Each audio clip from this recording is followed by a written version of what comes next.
একজন আলেম যিনি ১৩ বছর বয়সেই ফতোয়া দিতেন। এমন প্রতিভা কি সত্যি ছিল? এই মানুষটা ইমাম আহমদ রাজা খান বারেলভি, যাকে দুনিয়া চেনে আলা হজরত নামে। ১৮৫৬ বারেলি শহর। এক ইলমি পরিবারে জন্ম নেওয়া এই শিশু, তার বুদ্ধি ছোট থেকেই সবাইকে অবাক করত।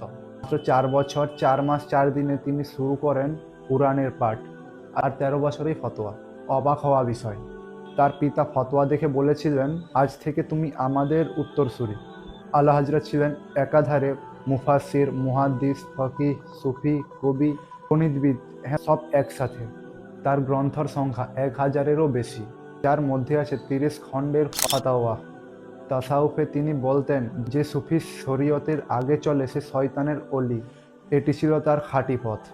আলা হজরত ইন্তেকাল করেন সূরা ইয়াসিন তিলাওয়াত করতে করতে। আজ ৮০টি দেশে তার দাওয়াতের আলো ছড়াচ্ছে।